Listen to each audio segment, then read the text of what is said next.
Ladies and gentlemen, thank you very much for joining us this evening. Tarnation TV and Flatout Racing Network in cahoots this evening to bring you season number 66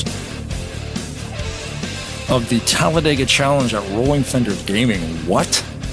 I can't believe that I am broadcasting for Rolling Thunder Gaming. That is super cool. But you know what else is super cool? We got Michael Norman and Seth Cole.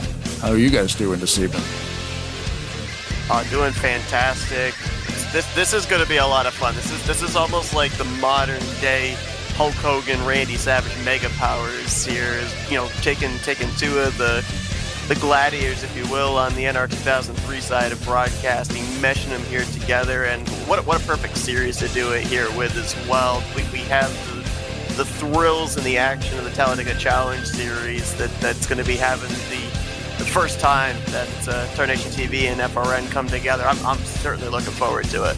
Yeah, I can't believe that this is happening either, and that's not exactly where I thought you were going with the modern day thing. I thought you were going to say the modern day Maharaja, but yeah, it's great to be here. New track, new everything. It's going to be exciting to see with Blaine up here. You know, this is going to be interesting. All the new mechanics happening here today.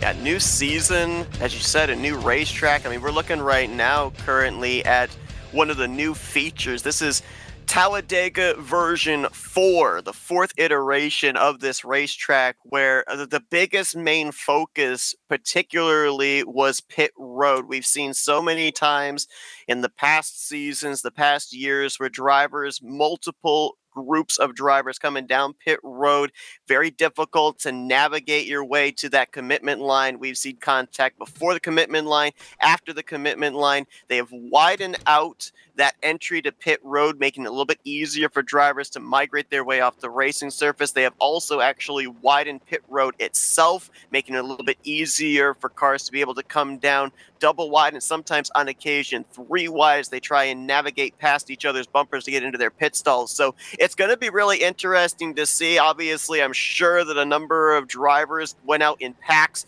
tested it out to see just how much more space they're going to have to be able to work with. It'll be interesting to see if we get green flag pit stops here tonight, what adjustments they've had to make, or maybe lack thereof, now that they don't have to make adjustments, might make it a little bit easier for them to be able to make those green flag pit stops. And something else that is new here as well is the season. And we talk about this all the time, Michael, whenever we end up having these first races of a brand new season. Most, if not all, drivers come into this race in a must-win mentality. They are in the thought process of, I'm bringing home the trophy or the steering wheel, because if you don't win here tonight, okay, you've got your season to try and clinch yourself a playoff spot. But if you win here tonight, that's a golden ticket already locked into the postseason. Oh yeah, absolutely. You know, you want to be that first driver to lock in, because racers like us, Seth, we know that when you're locked in like that, that means the rest of the season, barring you can keep yourself out of trouble, it's pretty much like an experiment. You can try every type of strategy that you can think of to see what works and what doesn't for the postseason. So something that we're going to have to touch on here, obviously, last year we ended up being the debut of this new Xfinity mod, the NXS 20 CTS Physics, and fair to say, there were some growing pains. We ended up seeing a lot of incidents specifically involving bumper grab come into play. And I remember talking to a number of drivers as the 65th season wore down, even during the off season, of saying, you know, we gotta make some adjustments. We still got to figure this car out. Do you think that the learning process has finally taken place now that we've got a full season under our belt, and we're going to see these drivers now be able to be a little bit more aggressive maybe in their bumping and their pushing? Or are the growing pains, do you think, still there? Well, I add a new track on top of that. The question is, does it still drive the same? That's a big question. I think that's something that we can ask our podium finishers tonight, if the track even drives the same with the pit road and everything being different and wider. So that's going to be another factor into this as well. So I can't wait to see how that's going to happen. Of course, all eyes are going to be on Jeremy Jeffries coming into this. I just want to say real quick, Mike Mangialardi, or as I like to say, Mike Man, I'm having a party, is having some issues going on. So he, I think, has withdrawn from the race as there. Wow, okay, look who's starting 4th. Huh. Well, he won't be there for very long. But yeah, we're obviously Jeremy Jeffries coming into this season, the defending champion, now a 2-time champion in the series. We saw him just a few seasons ago be able to get that final brass ring, if you will. He got a championship on Monday nights. He had a championship on Tuesday nights. He had a championship on Wednesday nights. He just couldn't get that Thursday night championship. Now he joins the ranks of those that have been able to now put themselves into the category of multi-time champions here in the Talladega Challenge Series. And, I wouldn't say there's necessarily pressure, but when you come in as the defending champ, you certainly want to make a statement in the early going of, hey, I was the guy last season, I'm going to be the guy this season, as we've got the command to fire up the engines, but I believe they're doing a reset here. It's the first race of the season. We ended up putting together this new racetrack here. They've had to do a little bit difference in the style of putting together the car file manager. So there's obviously some little kinks that they're working out here, and it may roll over into next week as well. But that's just the things that take place in the early portion of a season. So it looks like they've set it back here to happy hour, and we'll be getting rolling off here very, very shortly. But another thing that we ended up seeing last year, Michael, and we've seen it during the course of the last 5, 6, 7, 8 seasons as well, is there's always seems to be 1, 2, 3 drivers that break out. They end up being consistent for the first couple of seasons, but then they hit that victory, and after that, they get their first win, they get their first playoff appearance, they get up into the final 8, maybe make their first appearance in the final 4.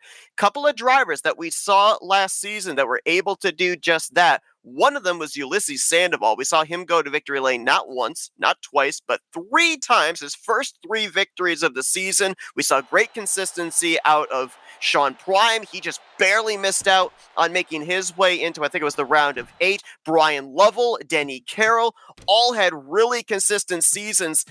Do we look at maybe some of those drivers here this season to be the next breakout driver? Yep. You're asking me who? Sorry, I got distracted for a second because I had a little birdie in my ear.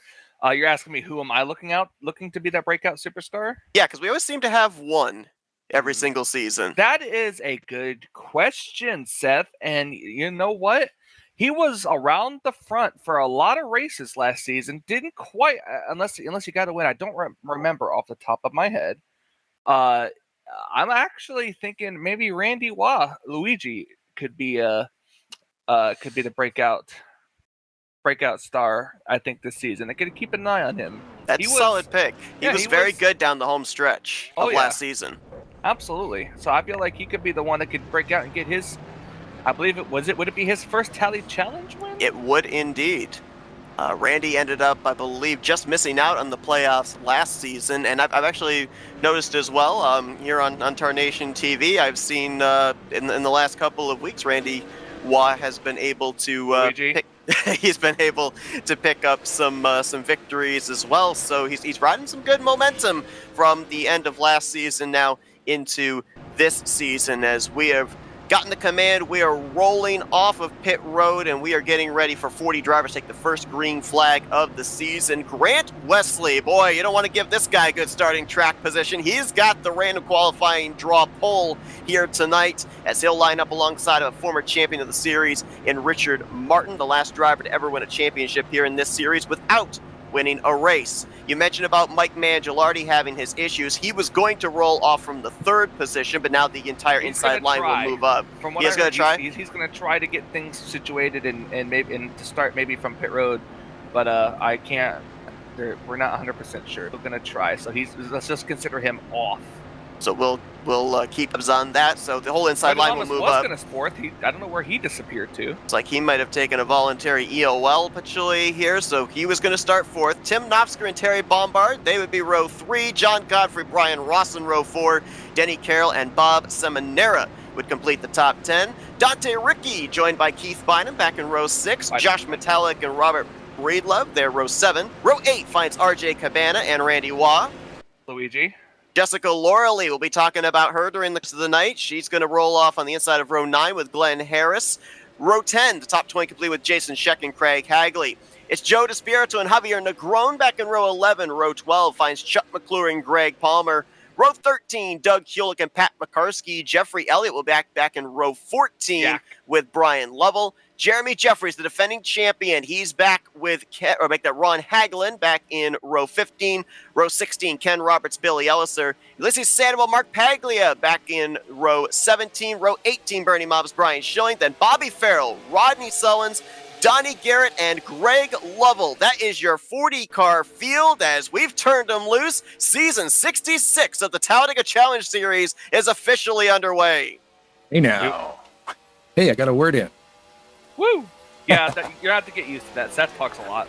No, that's the point. I love that you guys are here doing the commentating and I can control the graphics side of things. So yeah, man. The introduction by Seth Cole, nobody will ever come close. It'd be interesting to kind of watch these guys because, you know, kind of how you alluded to, Michael, this being a brand new racetrack, does it race the same way as the version 3 did? Looks like nobody, at least at the early going, willing to venture up to that third line. From what we knew of the previous version of this racetrack, it was pretty dominant in that middle line. I believe we've already got an incident. Oh, wow, my massive gosh, wreck back there. Just past the start-finish line, we had a couple of cars up and over. One, I believe, was the 82 of Craig Hagley. Jeffrey Elliott's still flipping over, and I think, is that the 17? I can't tell. Nope, that's the 97 or something like that, I think. Well, Cody Lamas wasn't in it. Ken Roberts. Bernie Mobbs. Yep, Bernie Mobbs, I think, got a piece of it. Doug Hulick was back here. Some of these drivers may have actually woed up their race cars while the incident was occurring ahead of him. Pat McCarsky, as you documented, was in that. And Jeffrey Elliott is still sitting on the apron heading into the entrance of turn 1. As this our first caution of the night, very early going. The leaders had completed the first lap. About half the field had yet to cross the start-finish line. As we'll take a look and see what exactly happened. I think it's going to start with the 82 of Craig Hagley. At least he was the first car that I saw up and over. Oh, that definitely 82. Did a little bit of a nose grind for about 300 feet. Oh, bumper grab. Yep, we talked about it. It's been one of the banes of this particular car since they debuted it last season, and it rears its ugly head in the very early going of this race.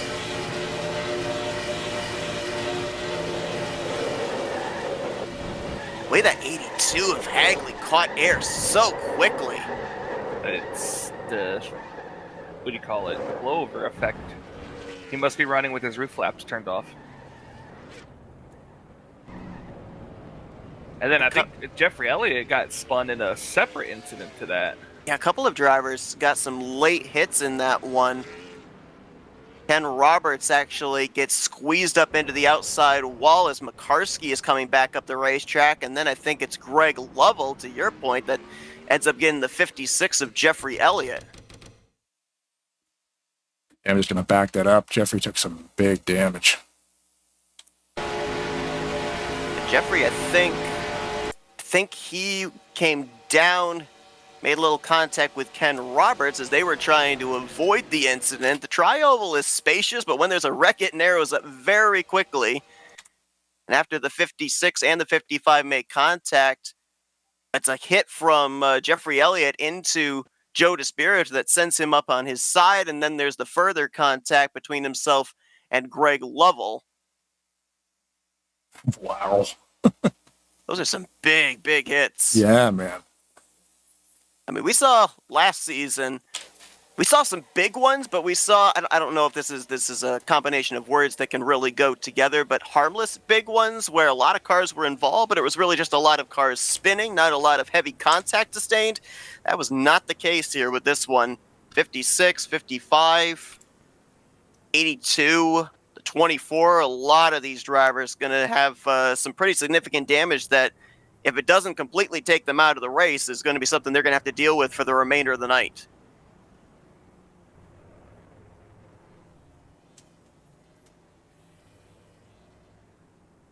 Yeah, Jeffrey Elliott, the 56, has retired. It just came up on the stats screen there. So his night's over. Didn't even get a lap in. That's a tough break, because that was another driver that was coming into this season with a lot of momentum, ended up finishing on the podium in last season, I should say, season finale. Ran a part-time schedule. And here tonight, not even going to get past the completion of lap number 2, as he will get credited for the 39th position, currently scored ahead of Mike Mangialardi, who, as we documented, is still having some issues, but is going to try to, at some point, get himself out there on the racetrack. And that would be, if he's able to get whatever the issue is sorted out, and he's able to complete a few laps, that's a position. And every position is a point, and we've seen, especially down the home stretch towards determining who the playoff drivers are going to be, we have seen that every point can be crucial to whether you are going to be just above that cut line, maybe the cut line driver, or just on the outside looking in. Should be interesting to see what's going to happen this restart. Talk about Grant Wesley getting a good starting spot. He's still able to maintain that lead. We all know Grant finds his way up to the front one way or another. There's also another person that tends to do that every now and then. That's Ulysses Sandoval. So after just one lap, I wonder where he's up to. Ulysses is back in the 36th position. I believe he either started at the rear or he started from pit road, one or the other, because I did notice him in that wreck. He was quite a ways back when he approached the vicinity of the incident. So I believe he may have actually started from pit lane. Well, he avoided the wreck, I'm sure. He did indeed.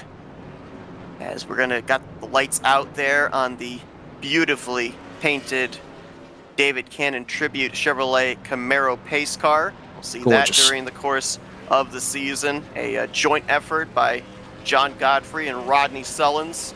Got to see that car debut at the near the conclusion of last season. Of course, the captain of the ship, if you will, here for RTG. We lost him far too early, about a month ago, and he will be leading us around here under these pacing laps during the course of this season as well. He now puts the field in the hands of the Quaker State Chevrolet Camaro of Grant Wesley. Lap 4 will be completed. Lap 5 will go up on the board. We'll get our first restart of the night.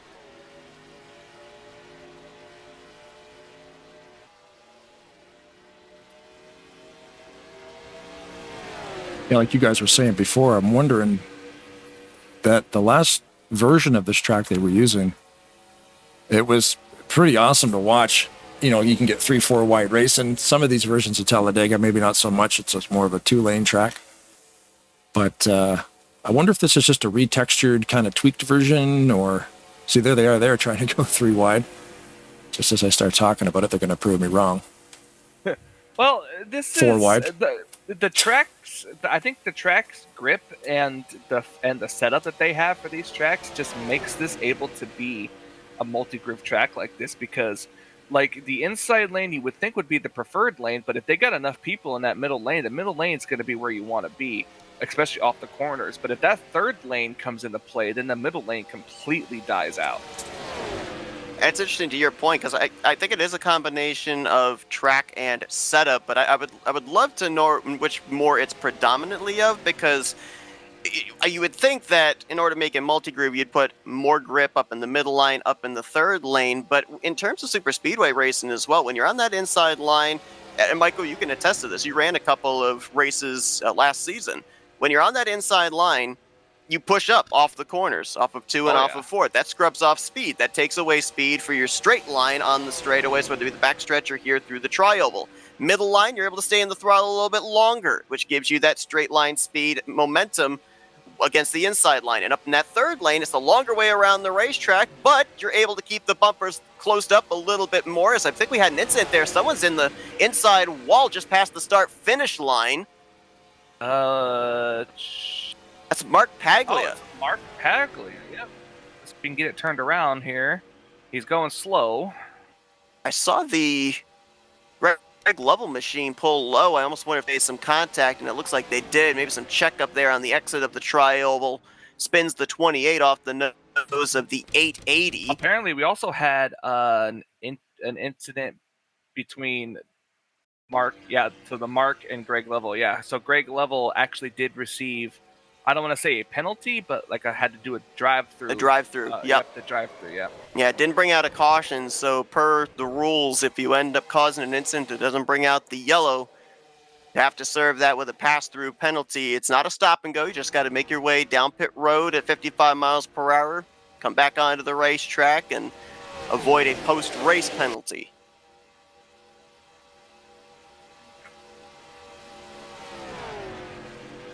Correct. Well, I mean, technically, they could give him a penalty. It should be a command for an admin. But I think if they give you the penalty, I think it's a stop and go. I think if you give a black, I think it's still just a pass through. Is it? Okay. Oh, caution is out. Yep, caution is out for the second time tonight here on lap number 7, and we've got a pile up off of 4. Or sorry, it's a medium one. A couple of wrecking ball Toyotas in that. Javier Negron and Ulysses Sandoval. Pat McCarsky was back in that area. Same for Billy Elliser. And we had more cars flip over. Yep. Jason Scheck and Terry Bombard looked like they were 2 of those drivers that were flipping. Let me see. Was this more? Also, look at the 88 scheme. Oh, someone's on the apron. It was all, and then yep. Oh wow. Bumper grab again. That was Brian Lovell that got out of shape down on the apron. When he came back up, bumper grab Jeremy Jeffries, the defending champion of the series, up the track, and it was on from there. Jessica was involved in that. Rodney, like you said, Rodney Sullins. Jason Scheck, RJ Cabana. Wow, Cabana took a massive hit. So did Jason Scheck. Both cars tumbling down the banking. And that's 36 degrees of banking? Yeah, I think so. 36 degrees. I mean, that's enough to just accelerate you. Donnie Garrett got involved. The list just keeps growing. Bob Seminara might have gotten a piece. Robert Breedlove was in it.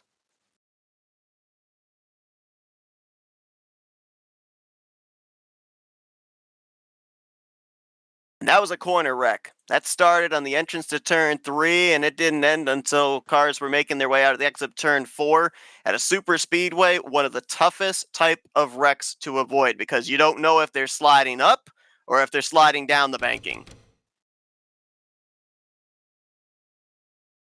Yep. We've got a number of drivers that are taking the opportunity here under this caution period to come to pit road. This would be roughly around halfway through a fuel run.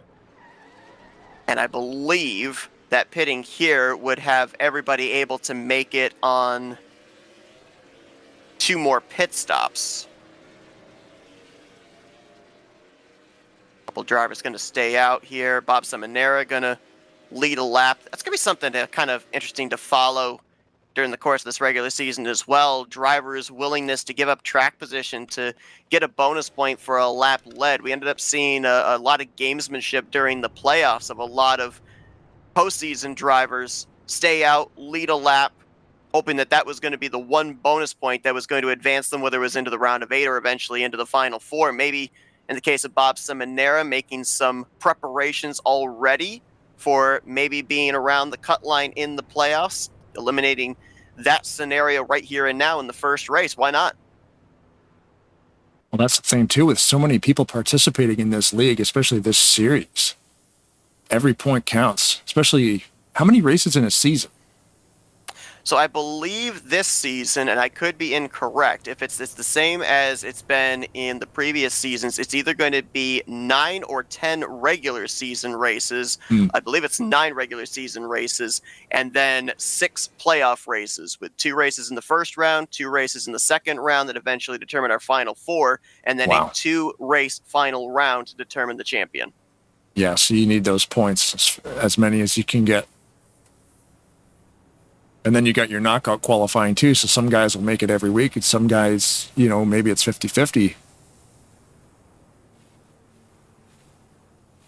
Got a number of drivers coming down pit road here. We've documented about this brand new racetrack and obviously this brand new pit road, but there's been some other changes made to the racetrack as well. And a shout out to John Godfrey for this track design, because also in the infield here, we have the entire line of decals of those that raced here in Rolling Thunder Gaming, whether it was in the Talladega Challenge Series or other series as well, all featured there in the infield grass, at the start of the infield grass in the tri-oval and the exit of pit road as well. Got, of course, David Cannon's decal there, most recently added. Wiley Coate, Robbie Nisus, a couple of great drivers that we lost last year. I'm not completely up to speed on all the other drivers there. I believe a lot of them participated in seasons prior to FRN coming on board. I believe the 66 is Hawk, the 102 Rusty Little, the 93 I believe is Dan Yeager. I'm not certain, and I apologize, I'm not sure who the 16 is, but pretty cool that we end up having that feature here on the racetrack as well. Just being able to remember those that have previously been here in this league that goes all the way back to the very early stages of when NR 2003 was a thing. 20 plus years Rolling Thunder Gaming has been a thing.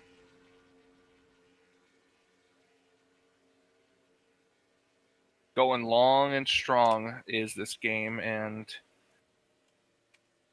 it was and the fact that it's still going strong now with multiple racing leagues, despite all the games that have come out, even iRacing, it's nice to see this game still exist.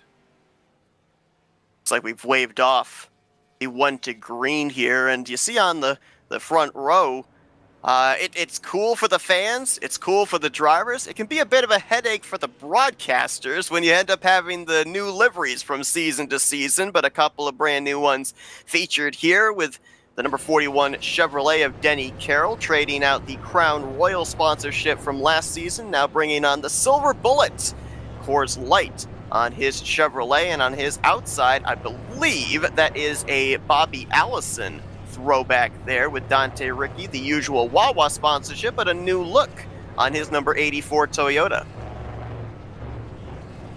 Yeah, I like that throwback scheme. Going one more time. Well, while we got the opportunity here with this extra lap, we mentioned we were going to be talking about her, our broadcast colleague over here at FRN, Jessica Laura Lee. I'm 1 for 1 in getting it right here tonight. This is going to be her final season, her final time participating in a weekly series. As you can tell by the name change, she just recently, about a month ago, got married, and she is going to run the first 9 races of this season, and then will be stepping away from full-time racing. She said she'll occasionally come back for some special events and whatnot. She's going to be participating in the David Cannon 00300 coming up on October 4th. We'll see her in Nate Balser's breast cancer special event, so we'll be seeing her on track for a couple of times the remainder of the 2025 year, but after the conclusion of race 9, it will be her final start here in the Talladega Challenge Series, and running a throwback. We'll be seeing this and another throwback that you actually see featured right there on the bottom left, the Rockstar number 17 this season, the 017 on the tickers, as Chuck McClure is the 17 car in this series, but this throws back all the way to a very early scheme that Jessica Shelton ran in her early career here on the NR 2003 sim, bringing it out, dusting it off here for her final 9 starts of the season.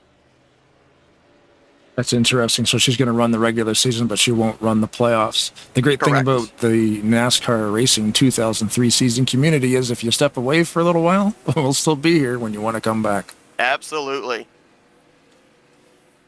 Guys have literally stepped away for 10, 12 years, and it's still here. 2 early cautions here. So far, 40 drivers that took the green flag. 39 of them are still running, all on the lead lap. Jeffrey Elliott, the only driver out of the race, and Denny Carroll will get us back under green, and we're already in trouble there At the start finish line, caution is out again. And I mentioned about a couple of the pitfalls of last season. Looks like another one has rolled over from season 65 to season 66, and that is trouble with stack-ups on the restarts. Yep. Yeah, that is anticipation at its finest.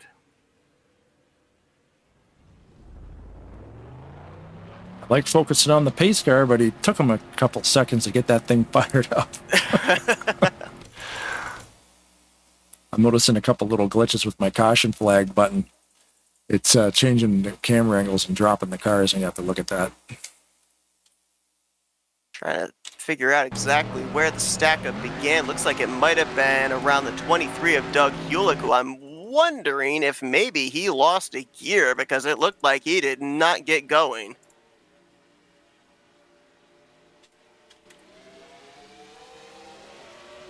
Yeah, I believe the 23 may have lost second gear.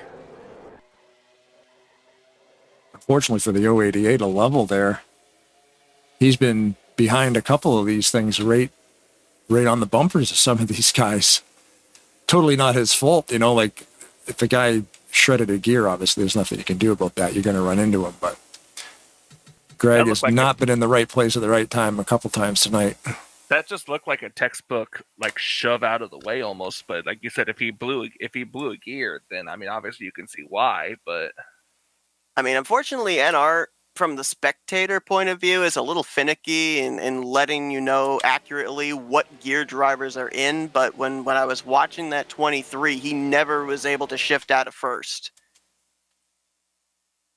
Yeah, it's showing me the same thing. He's in first gear the whole time, and everybody else is in second. Had a couple other drivers involved in that, including Mark Paglia, Ken Roberts, Donnie Garrett. Mike Mangialardi was facing the wrong way. Brian Rawson. I mean, I guess the only saving grace with a wreck like that is cars are not fully up to speed, so usually any contact that's made in that type of a wreck is usually not terminal, but it does put us back under the caution once again, and starts to kind of extend where the fuel strategy might be as well. I mean, we're starting to approach now where these drivers would have come to pit road under green flag conditions had we run green from start to finish around that lap 19-20 mark. So we might be almost back in the same neighborhood of looking at these drivers approaching this race as if it were a caution-free race where they still would have to make 2 more trips to pit road.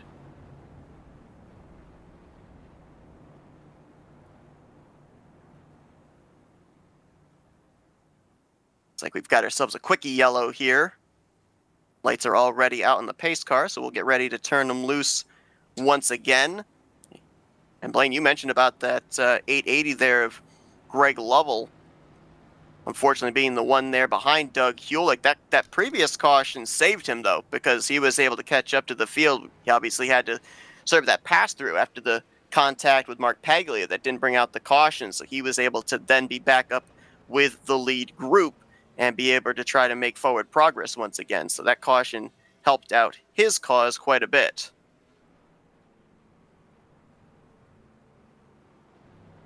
Yeah, I think I said 088. He runs different versions of the 8s. There are a lot of 8s in I've this seen series. him do. I've seen Greg do an 8, an 88, an 088, and here he's an 88-0. Yep. So yeah. Got to keep track of that guy. Glenn Harris, you got the 88 of Grant Wesley, you got the 088 of Tim Nofsker, and you've got the 880 of Greg Lovell. And yes, we have at one point had all of them in the same vicinity at the same time. Yep. And he just got passed by the 81. Yep, we've had that happen before. It got real confusing all at once. Call them crazy 8s, I guess. What they need to do is just run the same paint scheme. That'd be better. Oh, no. Yeah. Oh, broadcaster's nightmare right there, Blaine. Do not wish that into existence. Yeah. We need some bright pink cars. Oh, okay, I see where you're going with this. It's just like, you know what I mean? Like we're throwing back to that, are we? Yeah, you'll get these guys, and then you're like, oh, wait a second. I think that's the wrong person. And then all of a sudden, yeah, like I can see now there is no bright pink cars out here, but I always run obnoxious colors on my paint schemes if I can. That's a good callback. Fair play, my Yeah, friend. the ugliest car on the track will be me. Oh, We're it's back getting tight. green. We're going to have 50 laps to go this next time by. And Josh Metallic's going to get himself clear into second. So we've worked 3 early yellows. Let's see if we can get ourselves into a little bit of a groove here with some green flag racing. See if we can test out this brand new pit road with some green flag pit stops. For most drivers, they all came down pit road under this caution period. We do have a few, looks like about 12 drivers that stayed out under this caution. So for those drivers, they'll have to make their next pit stop somewhere in the vicinity of about lap 30. Rest of the field, they'll be able to come to pit road somewhere closer to lap 35. So, Seth, question. Remember at the beginning we talked about who you considered to be my dark horse pick for the series? Well, who's Yes, that indeed. second on the outside lane? Absolutely, that Crimson Tide, the Alabama 21 of Randy Waugh. Luigi. Were you just asking the question to set up for an opportunity to say Luigi? Yes. I was thinking so. Hey, Corey's watching. There you go. You gotta get it in there. Absolutely. Gotta get it in there at least once for Corey. I like the design that he's got there as well, able to utilize a big portion of the side of that race car, move the number forward so that we are able to fit the whole Crimson Tide logo on that machine. Going for the lead. They say moving the number forward makes the car faster, so we'll see if that's the case. Well, he just led his first lap of the night, so yes, to answer your question. Could be a valuable bonus point there for him as you see that push-up off of turn 2 that we talk about. And you've got 2 choices in that situation. One, you can keep your foot in the throttle and hope you don't push up enough into the driver's side door of the driver next to you. But more often than not, you got to feather that throttle to try and hope that the nose points to straighten up there on the backstretch. And we're going to go 3. 3 wide. That's going to kill the middle lane. It's Keith Bynum making the jump up to that 3rd lane with John Godfrey, Robert Breedlove, and others. Oh, John Gilbert Godfrey. Oh, yes, Blaine. You've got a lot of nicknames to learn. Yeah, no kidding.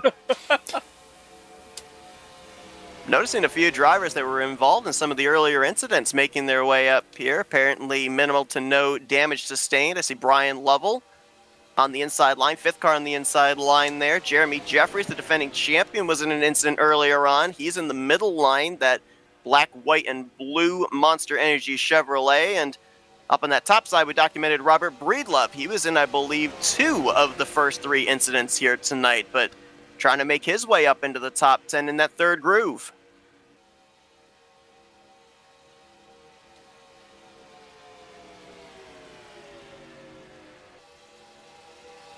Third lane kind of fizzled out. Remember, I said it kills the middle lane's momentum, but that just allows the inside to just gain all of the momentum. And then just like old school, early 2000s, racing, when you're double filed, whatever lane is single file will begin to pull away.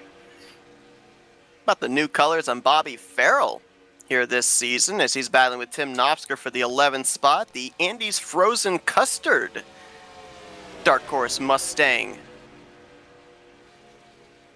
Not difficult to see that race car on the racetrack. Andy Fox Late Model Series fries. Now that is a callback. Nobody else will understand. Nope. Here's the 88 moving to the middle lane again. Whoa! Boy, okay.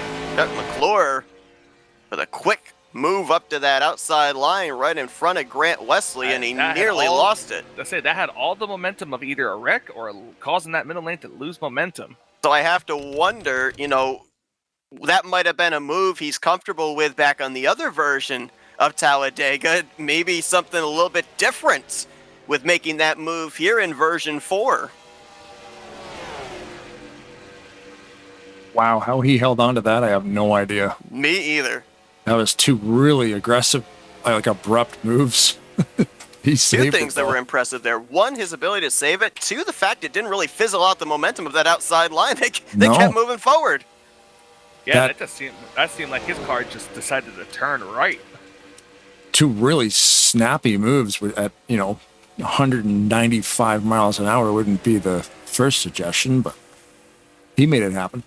Well, 2 laps ago, he was saving the race car. Now, he's taking the race lead down the back straightaway with a big shove from Grant Wesley. Like I said, you really can't keep Grant in the back for very long. Chuck McClure is hoping lightning strikes twice. Last season, he got the first win in the season opener, locked himself into the playoffs. He'd love to have that luxury again, 1 season removed.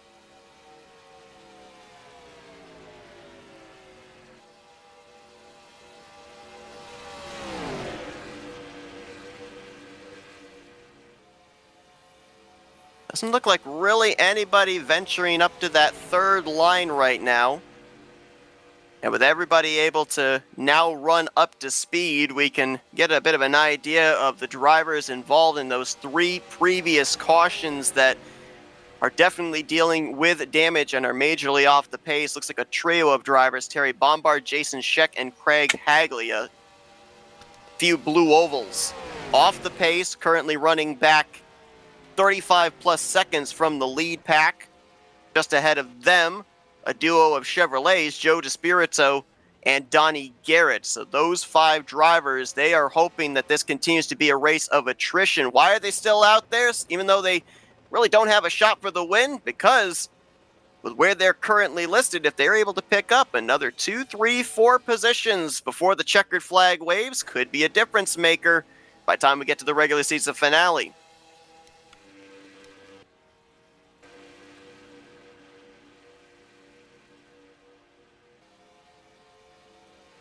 One driver that's not in the field here tonight, but I'm sure we'll see him at some point during the season, is Buckshot Kelly Causey. And I gotta wonder if he's gonna break out the Wonder Bread car again this season. The reason I ask that is because currently running back in the 7th position, new colors, new livery on the number 31 of Bernie Mobbs, Smucker's Jam. So you got the Jif Peanut Butter Wonder Bread on Kelly Causey. You got the jelly there for Bernie Mobbs. I mean, perfect combination right there. Yep. You see here as they're catching the first batch of lap cars, one of them of which was tumbling down in turn 4 at one point. Actually, I believe all 3 of those cars caught air at some point. I think Terry was barrel rolling, I think Jason was barrel rolling, and we saw Craig Hagley have the blowover through the tri-oval that brought out the first yellow. Yeah, and Blaine, when you commentate with whoa, Charles! Robert Breedlove, something's happened to the 931.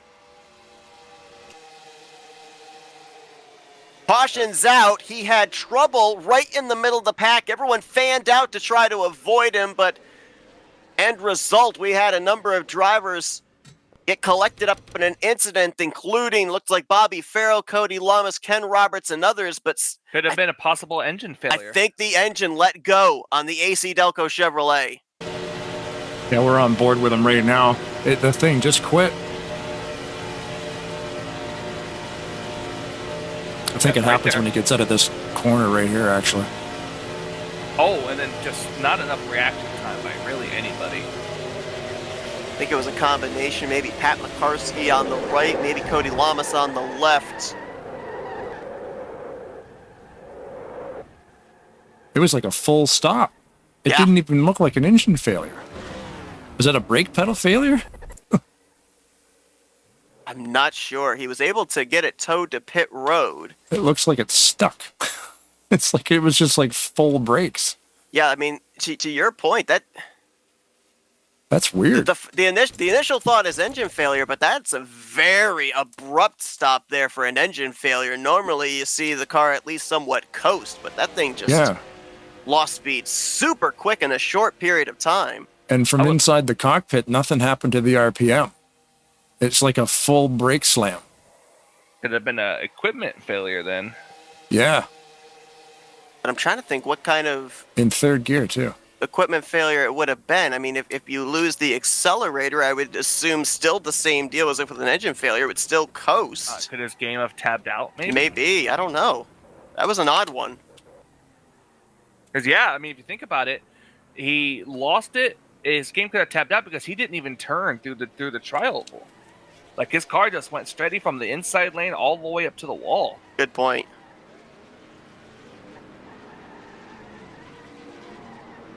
Well, an odd one there to bring out the fourth caution of the evening. And we were going to be anywhere from 5 to 10 laps away from these drivers having to test out that new pit road. Wanting to get green flag pit stops. It's the commentator's curse, man. It happens all the time. No, you can't avoid it. I think it's just a Seth Cole curse. No, it's not just a me curse. Not just a me curse. I have video evidence that I'm not the only FRM broadcaster to curse people. That happens to me all the time. Breed is having some problems on pit road still. I think he had to back up, get lined up there. Things seems to be working now, though.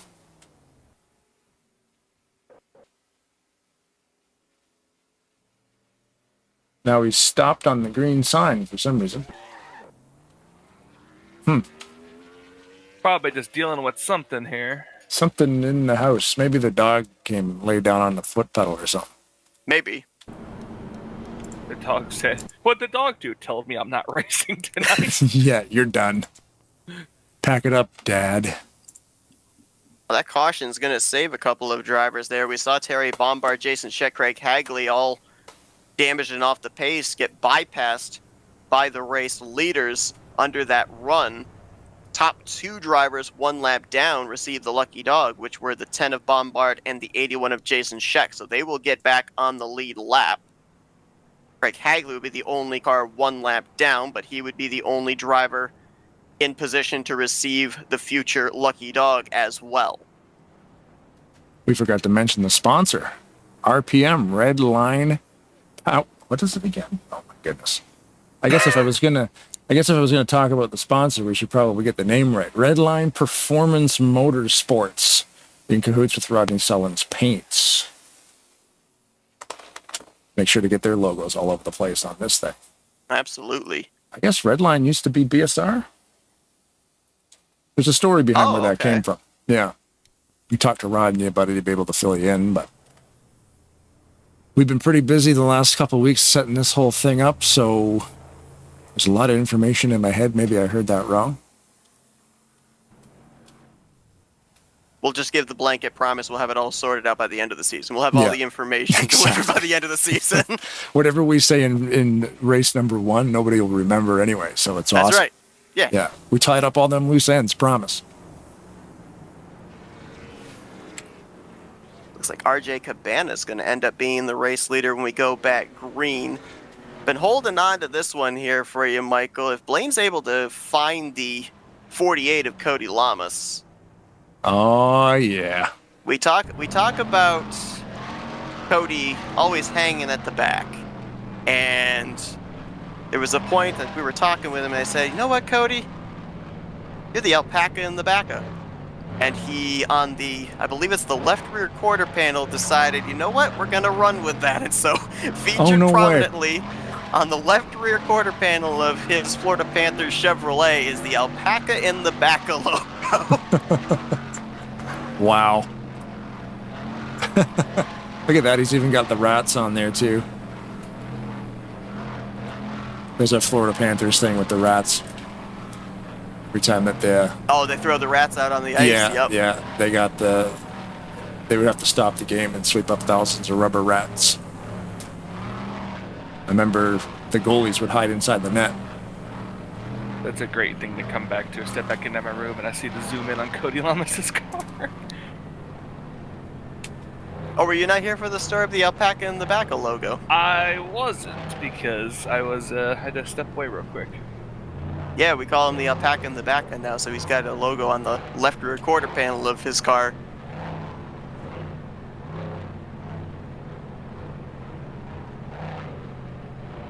RJ Cabana actually gave up the race lead, come down pit road, so it actually is going to be Grant Wesley who's going to bring us back to the restart.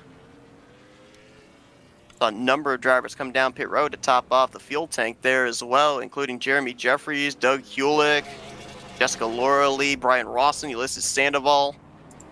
Just trying to get that little bit extra. I don't think it's going to make much of a difference in terms of the number of stops you're going to have to make before the conclusion of this race. Everybody, I think, is going to have to stop at least one more time. It might be super close, though. Do you guys want to do a crank it up on this restart? Oh, yeah, why not? Sponsored by Rodney Sullins. Okay, well, who do you want to go with? Somebody in the middle of the pack? Let's do... What about Ulysses? I was trying to think of somebody that may try to jump up there to that third line to make some moves. Maybe the 21 of Randy Waugh or the 41 of Denny Carroll. Or Josh Metallic. Yeah, somewhere back in that vicinity. All right, let's crank it up. We'll go on the 39. Let's do it. Yeah. So for those of you who don't know what the heck this is, we stole it from Fox. Basically, we're going to be quiet, shut the mics off for a couple laps, and I'll boost the audio.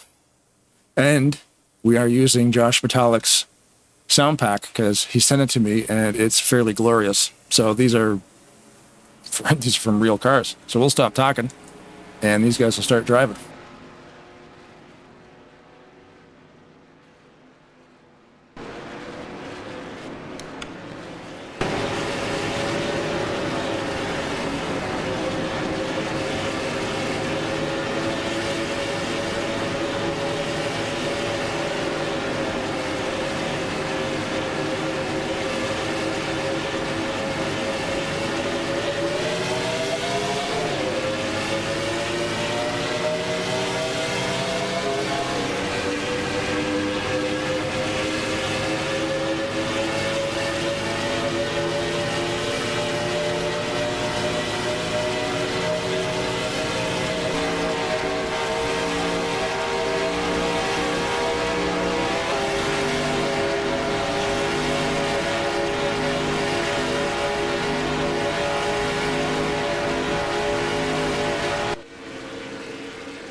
So things relatively calm right now. Yeah. Most drivers, for the most part, just kind of riding in line. Seen a couple of drivers shift from bottom to top, vice versa. But we kind of thought as we were starting to tiptoe towards the halfway point in the second half of this race, they might start getting a little bit more aggressive, specifically those drivers in the middle of the pack. But then again, with the amount of laps we went back green with, it puts us just about on the mark to be able to split the final amount of laps in half with one But green Seth, flag we pit all stop. know that aggressive goes around. But it does. Just focus on the 8 there of Glenn Harris, just because I noticed that he currently has the fastest lap on the night with a 47.696 at 200.577 mile per hour. And Krispy Kreme donuts. I mean, Mm-hmm. oh, Okay, next calm weekend down. next weekend cannot come close enough for me. I'm going to be going down to Pennsylvania. It's the closest Krispy Kreme that we've got to us, and I always hit the Krispy Kreme in Clark Summit, PA, whenever I go down south. Nice. Yeah, we got some lethal bakeries here in town, and they have to truck Krispy Kreme in from Toronto, I think, because we don't have one here. But at work, there's a couple that their kids will do the fundraisers, and it always involves Krispy Kreme donuts. So I'm like, I'll take 2 dozen. Well, I won't take 2 dozen. I take a dozen, and the wife takes a dozen, so there's 24 donuts in the house. Perfect. That's my way to pretend like I'm not working on a sugar coma. Now the next question, how long do they stay in the house? Whoa! We got contact with Nofsker and Bynum. They save it, though. They don't want us to talk about donuts, I guess. Yeah. Oh, we do have a yellow, though. Something's happened further back. And we have a caution. Greg Lovell, Javier Negron around, close to the entrance of pit lane.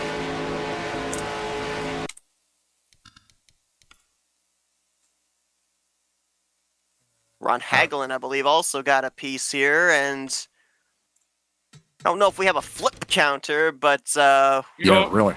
we gotta be approaching double digits here. When You you can add Ron comment- Hagelin to the list. When you commentate with Kyle next week, you'll have one. Yeah.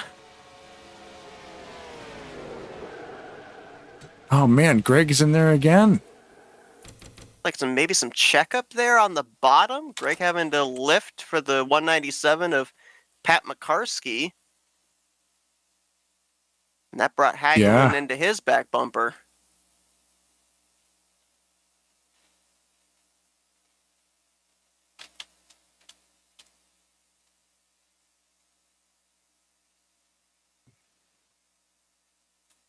Whoa, did Roberts just miss that one? I'm trying to...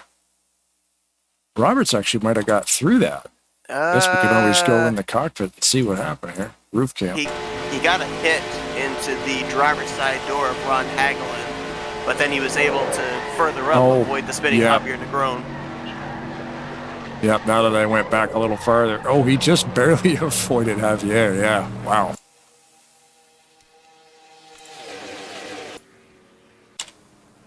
So just working the calculator here a little bit. The timing of this yellow, provided we go back green somewhere around completion of 37 or 38, we're looking at the final pit stop taking place somewhere around 9 laps to go. So we're looking at more than likely the entire rest of the field all having to take on at least a can of fuel to be able to get to the conclusion. Now, it does open up the door for maybe some strategy if you want to come to pit road just a little bit earlier and risk the time of putting in a can and a half of fuel, but got to get ourselves into a long enough green flag run to even entertain that kind of a scenario. Issues on pits there for Hewlett. Got spun around just before getting to his pit stall. Lost all the positions.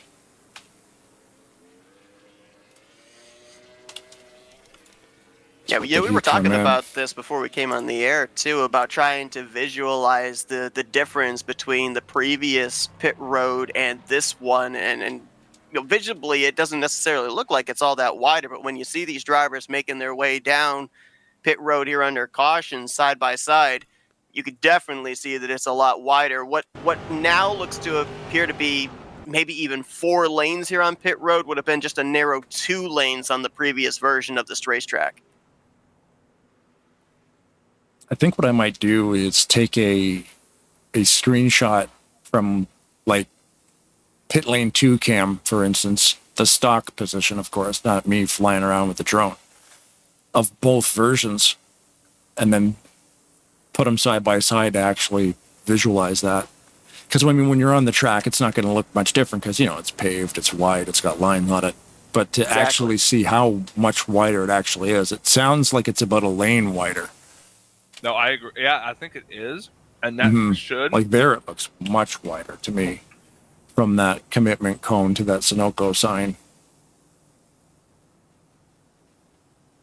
Because I remember, yeah, Josh said that that right lane is almost like like 2 lanes now.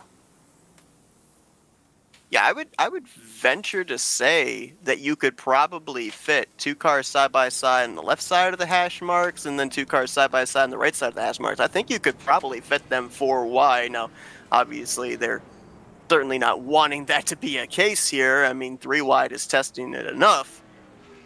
But I a little think bit with extra having tarmac helps though, because sometimes you see guys just hanging onto that edge of the grass. At least you've got a little bit more real estate now. Especially when you're done your pit stop, you have the ability now to get way out there and hopefully not worry about much. Well, the lucky dog under this caution would have been Craig Hagley. He was the only driver off the lead lap, but about 10 laps ago, he brought his Texaco Haviland Dark Horse Mustang to pit road and made the left-hand turn to the garage area where he will join Jeffrey Elliott. So second retiree of the night. 38 drivers still remain and all in the lead lap. But to be over halfway in this race and to only have 2 retirees is still something.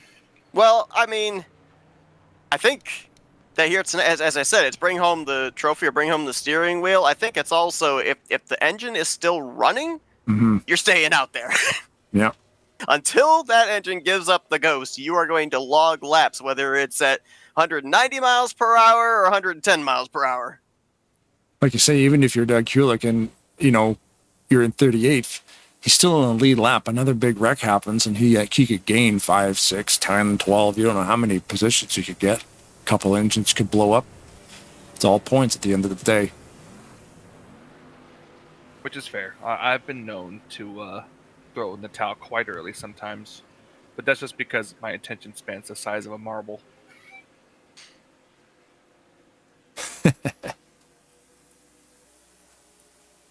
So we're going to go back green with 28 laps to go.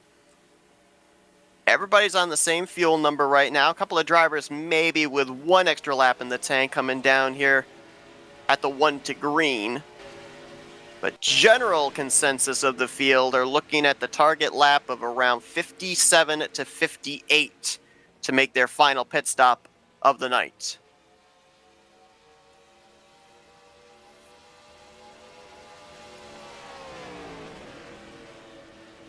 Yeah, so we saw Grant Wesley get the pole position with the random qualifying draw, and we know what he's able to do when he has track positioned. He's also a lap-leading machine when he's able to get up to the front. Surprisingly, here in the 38 completed laps, he's only been out in front for 14 of those laps, despite starting on the pole position. He's the only driver so far to lead double-digit laps, but then you've also got 7 laps led by Denny Carroll, 5 laps led by Randy Waugh, Luigi, and 4 laps led there by Chuck McClure, with about a half dozen drivers having led 1 lap here tonight, most of them during these multiple caution periods.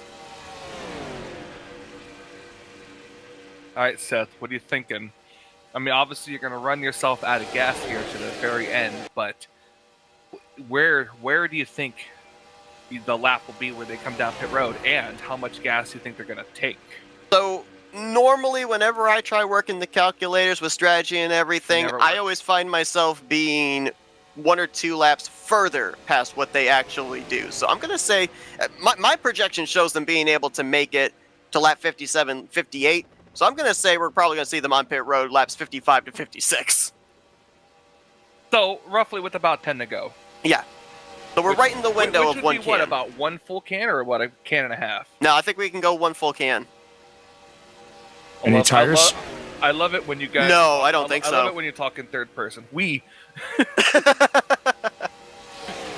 I think unless you end up having an issue where maybe you lock up your left front on entry, I don't think you're taking any tires on this final pit stop. You don't want to run the risk of your pit crew making a mistake, putting the tire on or taking the tire off or trying to get the jack under the car. You're just going to go gas and go and make sure that you don't speed as well. That's been the biggest thing that's taken so many people out of contention. That's something that's going to be interesting to kind of follow during the course of this season as well, is that wider, more spacious pit road. Does it make it more inviting to try and be a little bit more aggressive with the style of hot pitting that we see these drivers do on a weekly basis every Thursday night? And with it being as inviting as it is it going to maybe more often cause these drivers to overstep the edge just that least little bit and fall under the race officials' penalties? Now imagine, if you will, think about it. They repaved pit road, made it wider. So do you think they may have messed around with like pit speed and things like that? Could they have repaved over some of the lines that, you know, that the sensors that tell you what speed they're going? Because remember, before I wondered if you were able to get away with a mile an hour or two, you know, as if it evens out. What if this pit road black flags you for going even 1 millisecond faster on pit road? I think it's going to remain the same in terms of the boundaries that it was on the previous version.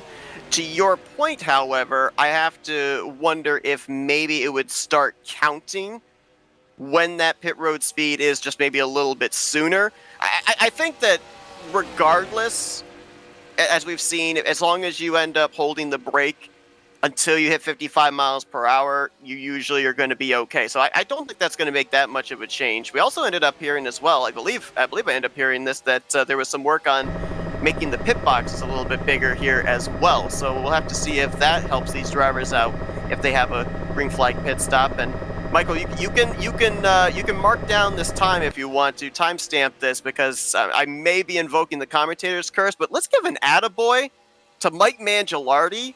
You documented him having the early issues beginning of the night, didn't even take the green flag, and he's got that Seattle's best 0:29, actually no, the 29 here tonight, up in the 6th position. How about that? Sticking with it. Yeah, okay, 1 hour, I got it marked. Now just watch him blow up. But yeah, like you said, he's able to come back. He's got it pretty good right now. Imagine if he just wins this race, right? It could happen. It could. Could very well. And then I'll tell him that you specifically talked about him trying to invoke the commentator's curse. I mean, what do we say in Super Speedway Racing? If you're in it, you can win it. Think about it, too. I believe it's going to be about, I want to say 4 weeks from tonight, maybe 3 weeks from tonight. Not only are we fighting for a spot in the playoffs, not only are we fighting for some good consistency to start out the season to maybe, if necessary, point our way into a post-season berth, but also we're trying to determine what seed we're going to be in for the Talladega Challenge Bracket Series. 32 drivers going to go head-to-head during the course of the final 75% of the season, all the way up to the close of the playoffs. So how exactly does that work? Is it obviously it's the same race? I'm not exactly sure how that works. Like the bracket series, you say? It is. So basically, in layman's terms, the top 32 drivers in points when the bracket challenge begins, which I believe starts on week 4. It might be week 5. It will be where 2 drivers go head to head each and every week. And during the course of those weeks, pretty much. And during the course of those weeks, those drivers that get eliminated, they then fall into what's known as the loser's side of the bracket. There's the winner's side and there's the loser's side. So those drivers that get eliminated in the first week, they're still not out of it. They still have a shot to be able to get into the finals of the tournament. As it continues to eliminate on the winner's side of the bracket, whoever ends up being the eventual winner on the winner's side of the bracket, they will then wait, I believe it's about 3 weeks near the close of the season for the loser's side of the bracket to settle out. The winner of the winner's side of the bracket, the winner of the loser's side of the bracket, they go head-to-head in the next to last race of the season. If the winner of the winner's side of the bracket wins that head-to-head that night, they win the tournament. But if the winner on the loser's side of the bracket wins, then they play off again against each other in the finale. No way. That's awesome. So you get paired up with another driver in the race. Yes. And you can, if you focus on that, it's kind of neat too, like, because you don't need to win this season. You could win that little bracket series. And then there's the Challenger series too, right? Or the Challenger. I don't think that not doesn't in this apply. series. Yeah, that doesn't apply to Talladega Challenge. It applies to the other Bare Bones and the Aero Right. 88 series, Monday and Wednesday night, have the Challenger series. So there's always something else. Whoa! Jeremy Jeffrey, saw sorry to that. cut you off. He was Yeah. sliding on the apron there off of 4. Wow. everyone's scattering around. But yeah, that's neat. There's always another thing going on somewhere. Oh, he got a bumper grab. Bumper grabbed off of Back Denny it up, take a Carroll. look at Nice it. save. But no, to your point there, though, Blaine, too, I can't tell you the number of times that I've talked with drivers and said, hey, you were doing a great job up there. You were in the conversation for the win and everything. And then their answer back is, oh, I was just trying to keep track of where the driver was I was battling in the bracket series was. It takes a lot more precedence than one would think. That's cool, because that's tough to win, that one. I mean, it's tough to win anything here. There's so many awesome drivers. I mean, we're watching it live right now. But, to keep that in the back of your mind as well, like, oh, man, I'm doing math on the points. I'm doing this, and that. I'm in the bracket series with this guy. It's,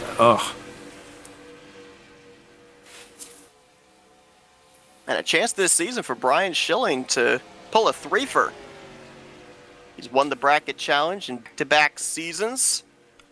Have to go back to, I believe it was seasons 59 and 60 when Joe DeSpirito was the last driver prior to that to win the bracket challenge in back-to-back seasons. And Brian could maybe go 3 in a row if he's able to win the bracket challenge here in season 66.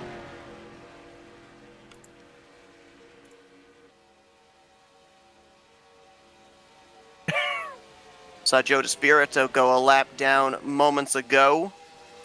Currently, he and Terry Bombard are in the lucky dog positions. there's Terry there. Believe that there's a couple of cars about half a lap down to the race leader, Grant Wesley, Ron Hagelin, and Jessica Lorley. RJ Cabana, Doug Hewlick. I'm not gonna lie, I don't think I'm ever gonna get used to that. I'm not either. I've gotten myself in the habit, but I guarantee you there are going to be a number of times I'm probably going to slip up this season.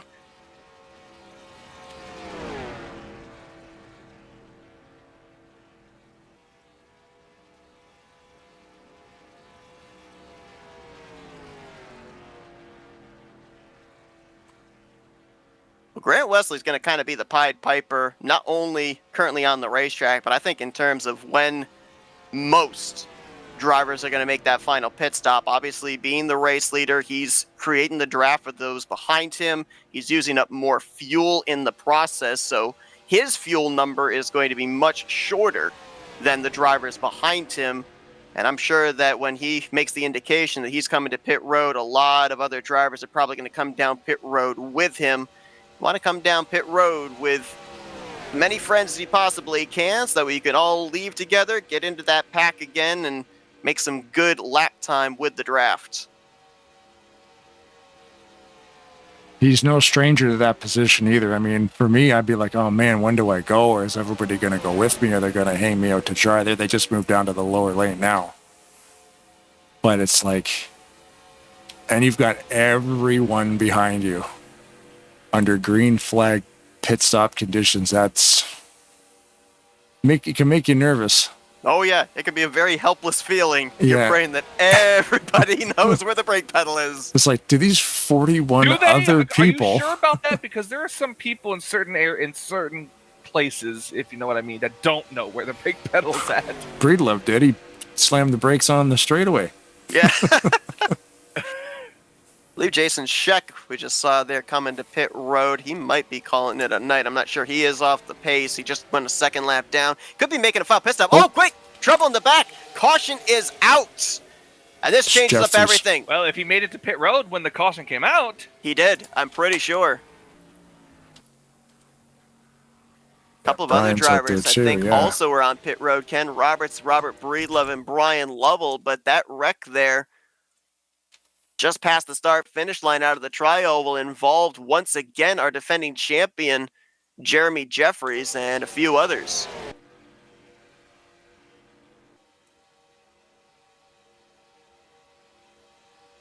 Like maybe Demar in the 43 rode up the track a little bit.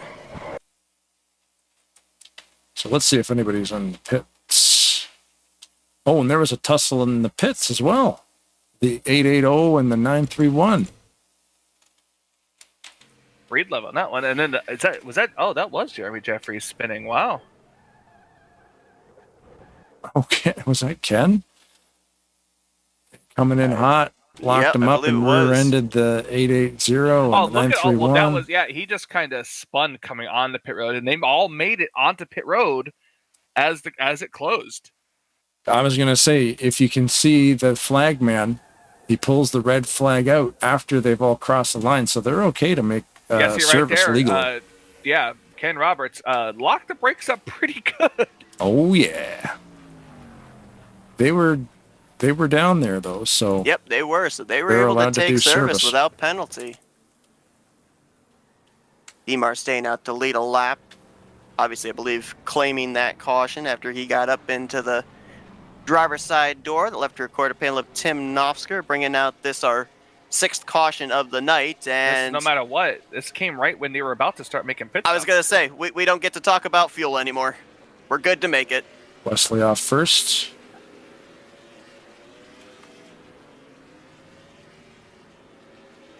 Busy pit road is a beautiful pit road. Yes, it is. Well, now with fuel no longer going to be a concern here, too, and this restart going to be in the vicinity, if not on, just under 10 to go, we're turning the wick up just a little bit more here, guys. Now the pay window's starting to open up. Upcoming broadcasts on Tarnation TV. Sunday night at ASR Super Speedway Series. Back in action with Maverick on Tuesday, and then, of course, back here next Thursday for race number 2 of Season 66. Oh, good. And I'm actually going to be at that Atlanta race for Maverick, so... Cool. It's the old Atlanta Super Speedway, also known as now Echo Park. I'm interested to see if they got or have an updated version of it that says that, but it's weird they got to change the names of something. It's been around for so long. It's like here in Toronto, everybody, like, I'm in Kingston, but in Ontario, we, with the Blue Jays playing the Sky Dome. I don't care what you call it. It's a Sky Dome. It's always going to be the Sky Dome. But it's technically the Rogers Center.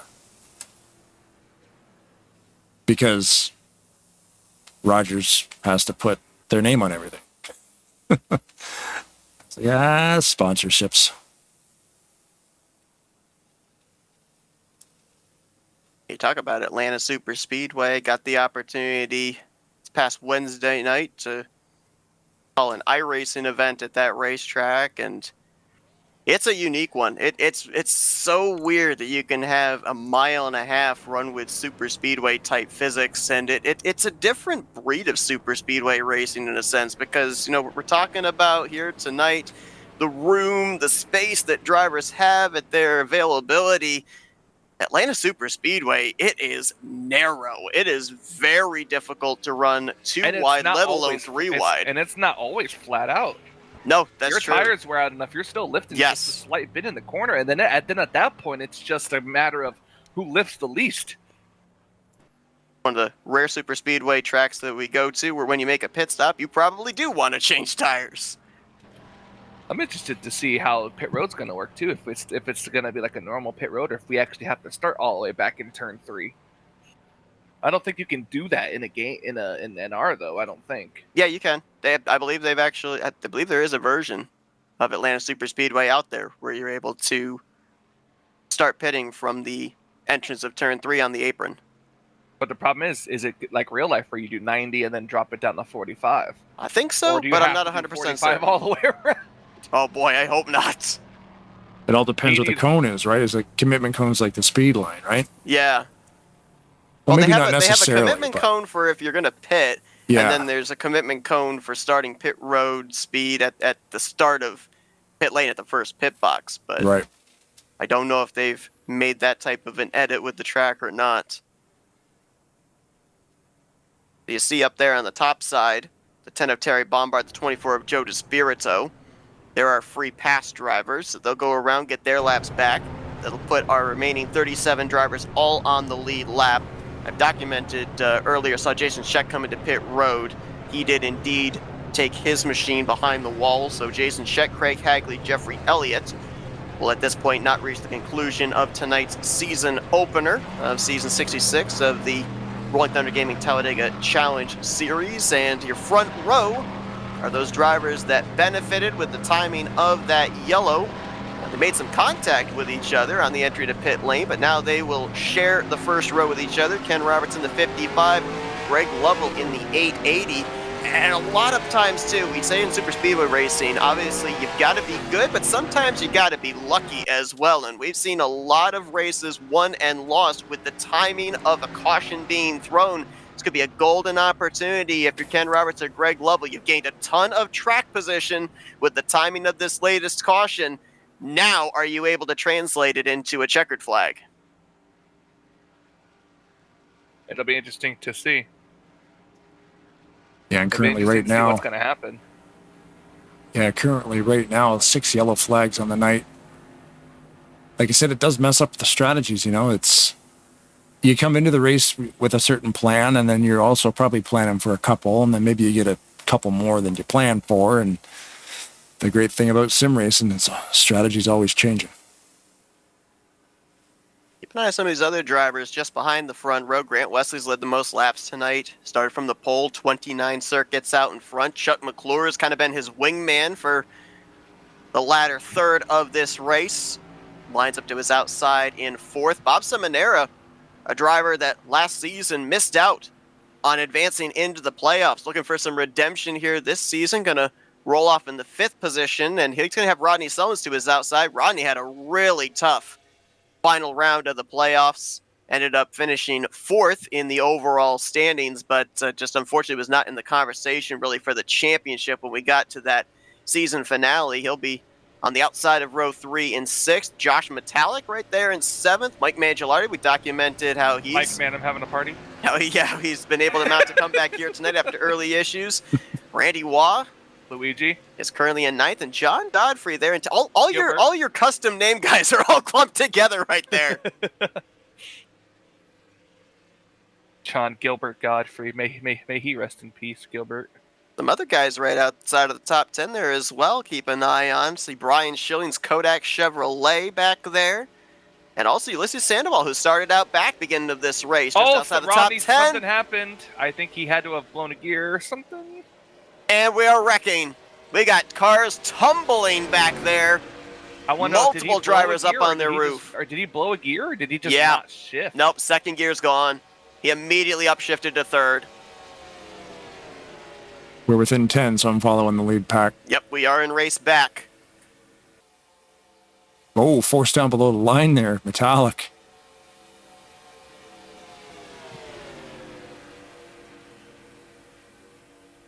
Coming back here to this caution, this could potentially be setting us up for the final restart of the night.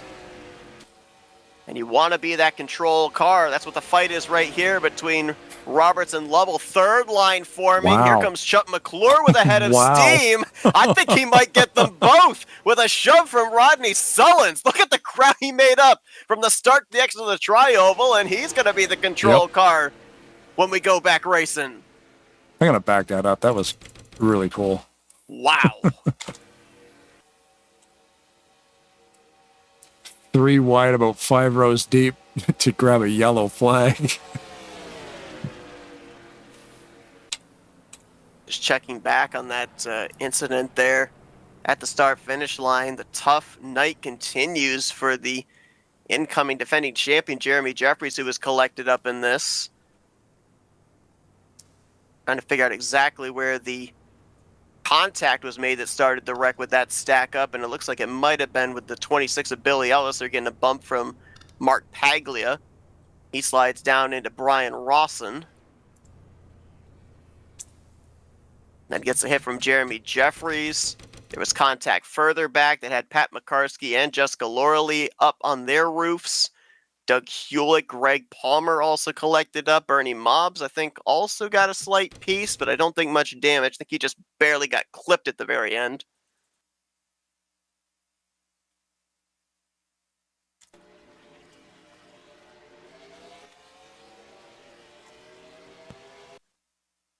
Yeah, the second incident have there. a big stack up like that. Yeah, the second incident was Knopsker into the back of McCarskey as they were all reacting to the checkup in front of them. It's just that domino effect, right? It goes a wave right through the whole field, especially when you got 40 cars out here. You can't, to your point, you can't communicate it quickly enough. No. Because it happens so fast. I mean, you could say I've lost a gear, but in the amount of time it's taken you to be able to get that sentence out, 6-7 rows deep have not gotten that message and not realized what's going on ahead of them. And like when you've got a league like this where there's going to be 40 out on the track, compared to some leagues that might have 20 to 25, that's very different. There's more room when there's only 20 to 25 drivers on track.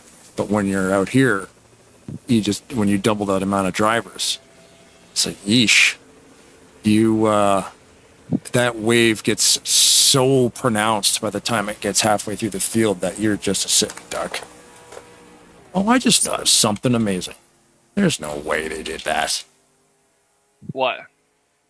There's a screen. It rotates from Tarnation TV to FRN. Oh, yeah, on the pit road in the infield. I saw that as well. I've only seen it at FRN, and there's another version out that obviously that John sent me that had the Tarnation one on it. I didn't know they combined them both. That's awesome. These guys are crazy. I just rode on board with Rodney Sullins, and I can confirm he did lose second gear. It was immediately an upshift from first to third.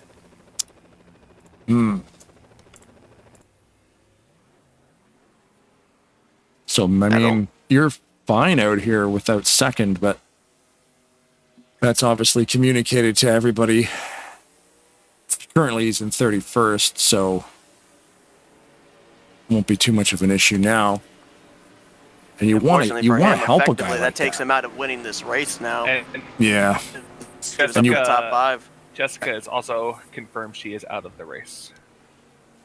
So a tough start here for her farewell tour, if you will, in her final season here in the Talladega Challenge Series. And boy, it must be something aside from Jeffrey Elliott. So the other three drivers out of the race are all Fords. What are you trying to say? I don't know. Maybe the Fords have a little bit of a bad juju going on right now. A little bit of a stack up, a little bit on the outside there, but they got away cleanly.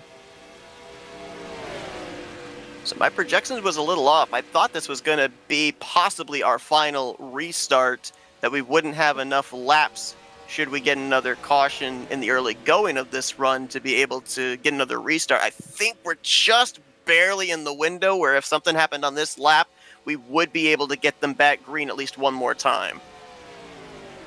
But that window's closing quickly. Seeing Roberts in the 55 got into the 880 Greg Lovell there on pit road. I was thinking, gee, maybe there's some damage to the 55. Is he able to keep up? And it looks like he's doing fine, because he hit him pretty hard. And Greg's been tangled in a couple of these wrecks throughout the night. And there he is sitting in second. Speaking of Ken Roberts, there he goes around off the nose. If he stays down there, there will not be a yellow. Yep, we're still green. He went around off the nose of Grant Wesley. To your point there, Blaine, I think he was still up to speed to stay in the draft. I'm not sure if he had a car with the damage on the front end that could lead a line, and I think that might be why we saw that contact right there between him and Grant Wesley. He lost a little bit of that straight line speed off the exit of the tri-oval, and that was what had the 88 bumping him late there as they approach the start-finish line. It will be interesting to kind of find out here if Grant's going to have to serve a pass-through for that, since it didn't bring out the caution. And there's your answer. 88's making the dive to pit lane. So the driver who's led the most laps tonight, 29 laps, that effectively takes him out of the running of winning the first race of the season.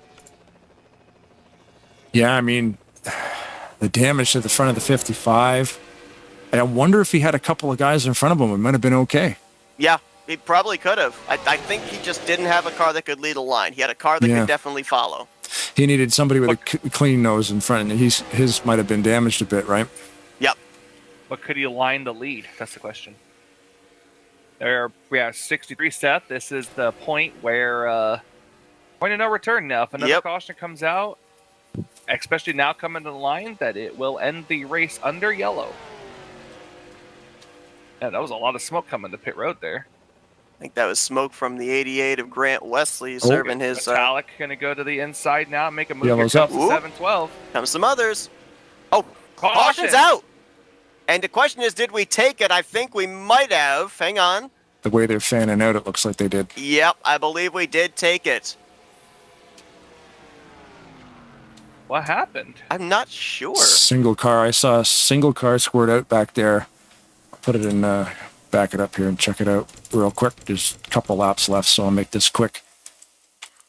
Well, barring any issue, this is going to give the race victory to Chuck McClure.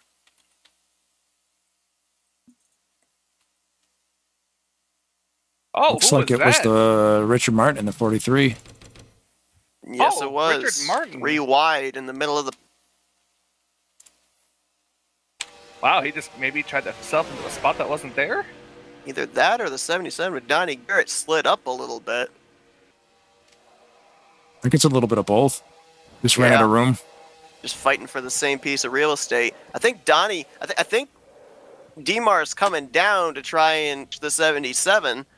And I think that when the 31 of Bernie Mobbs was there on the inside of Donnie Garrett, he's moving up to give space to the 31 as well. So they just met in the same area of the racetrack. Well, either way, one move like that, and now the race will officially end in the yellow. And if no issues happen to him here on these final pacing laps, Chuck McClure in back-to-back seasons is going to kick off the first race of the season with a checkered flag and get that automatic ticket into the postseason. In race one, yeah, I guess, right, you're in there, so, I mean, somebody's got to win. Might as well lock it up in race number 1. Let's see, Chuck started this race tonight from 23rd place. Nice. And is going to go to victory lane. One season ago, he started from 4th and ended up picking up the victory. So he had to pass a lot more race cars here tonight to be able to pick up a checkered flag in the season opener in back-to-back seasons.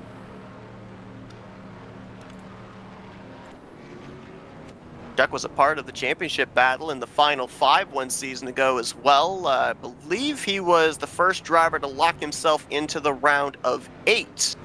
If I'm not mistaken, during the playoffs, had a multi-time victory season in season 65, and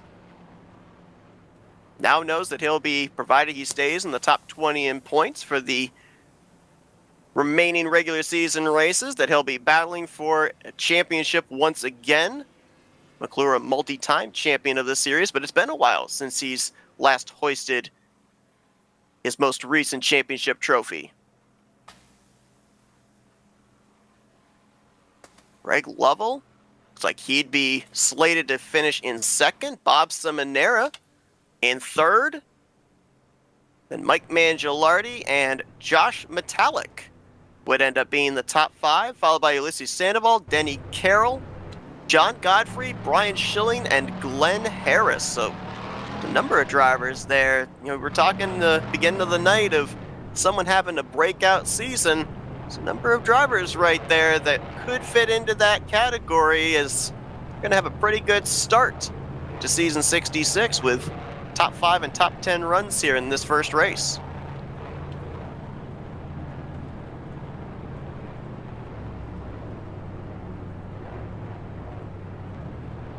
white flag going to be over the hood of the gentleman Jack Daniels Chevrolet Camaro of Chuck McClure, 2.66 miles away from picking up his first victory of the season.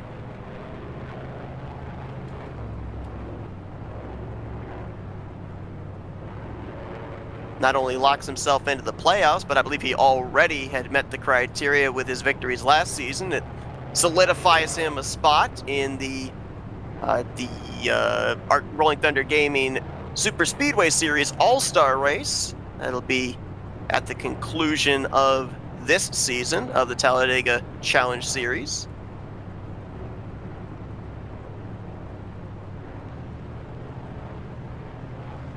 Thanks to anybody who's watching this thing on YouTube Live. It's so cool that people actually show interest in this type of thing, and all these drivers come out here and race, and these guys want to broadcast it, and this community is awesome. So thanks to everybody involved. This race number 1, I've been really excited to try to pull it off the best I can. I've made a couple notes, some glitchy little things here and there, but hopefully you like the way the broadcast looked. Yeah, like I said, beginning of the night. It's a new season, so everybody's working out those little things there in the first couple of races, and I echo exactly what you're saying there. Thanks to everybody that's tuning in. It's really cool. We get to simulcast this as well. You get the crowd over on Tarnation TV and the crowd on Flatout Racing Network all tuning in at the same time for great racing on a Thursday night. As we're getting ready to come towards the checkered flag here. I wonder where Cody Lamas ended up finishing. Let's see. Scoring has him in 25th. Yeah, that's about right. The Alpaca in Mid-Paca tonight. Checkered flag waves. Chuck McClure. He's going back to the playoffs. Back-to-back seasons. He is going to win the season opener, as he will pick up the victory here tonight at Talladega Super Speedway. He will obviously have the points lead going into next week, and has the golden ticket into the postseason. Now his goal is going to be a lot easier here for these final regular season races, and that's go out and just try and win some more, rack up some more bonus points there for when the playoff standings are reformatted. And you look at a number of drivers as well of what might have been number of drivers that were up there in the conversation for victories here tonight. Going to be a tough start to the season for Joe DeSpirito, multi-time champion, 30th for him. Jeremy Jeffries involved in a number of incidents tonight, the defending champion, 33rd. We saw Grant Wesley have that problem there with the contact with Ken Roberts, had to serve the late race pass-through penalty, 34th for him. A lot of drivers that looked like coming into tonight and even during the course of this race, like they could have been designated some of the favorites to take this checkered flag, and now they're going to find themselves going into next week playing from behind.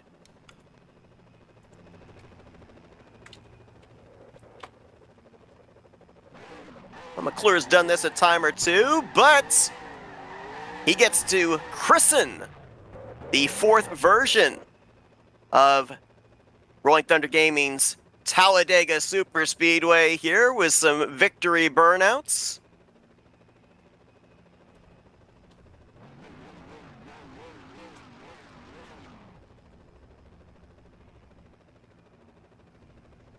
Looks like he's going to park that car right on the start-finish line there. Now it looks like the celebration is actually going to continue here for driver 17.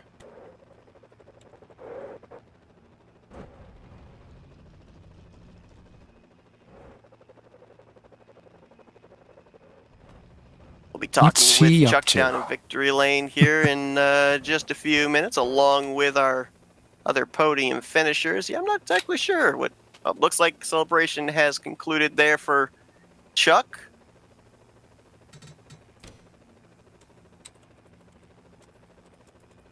And let's now see if we can get a hold of some drivers that have gotten season 66 off to a pretty good start. Podium finishers here tonight.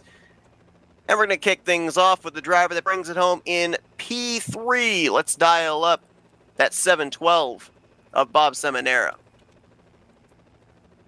Hey, Bob, it's the guys up here in the broadcast booth. You got a copy? Yeah, I got you all. Who's up there? Oh, you got Blaine, Everyone. you got Michael, you got myself. It's a party up here. Yeah. How you doing, Blaine? Long time. Oh, hey, man. Yeah, good. I mean, this race is phenomenal. I can't believe we're using Tarnation TV to broadcast at Rolling Thunder Gaming. But yeah, it's been a slice. Yeah, that's awesome. So I remember when we talked to you last season, Bob, obviously there was the disappointment that you didn't make it into the playoffs, but I remember you saying as well it made you more determined than ever to get into the playoffs this season. Didn't get the victory, but a great way to start off the season, bringing it home in P3. I remember seeing you get maybe a slight piece of one of the incidents, but did a great job of keeping the car clean here tonight as well. What little more did you need there to be able to get up there to the front and maybe just having that caution come out, not having those extra laps kill any possibility of being able to maybe make a move and have your car parked in victory lane? Yeah, there was a lot of things going through my head there. Yeah, that caution kind of messed that up. I'm not sure who was going to move, if Mike was going to go with me or if Greg was going to make a move on Chuck. I'm not sure how that was going to go down, but yeah, I was real close to that one wreck. I got a little bit of damage, but they fixed it. But yeah, it was tight. It was fun racing. We talked about tonight, maybe the big word was new. A lot of new stuff going on here. And this racetrack, brand new as well. The fourth version of Talladega Superspeedway here for Rolling Thunder Gaming. A wider pit road, obviously. Michael brought up a question, which I think it was a prevalent one that we were going to ask you drivers about. Did you see any similarities or differences in how this track races? Because obviously, visually, it looks like there's some renovations and some differences as far as some eye candy is concerned. But in the core racing that we've seen season after season, did you see anything slightly different from what we've had in seasons past?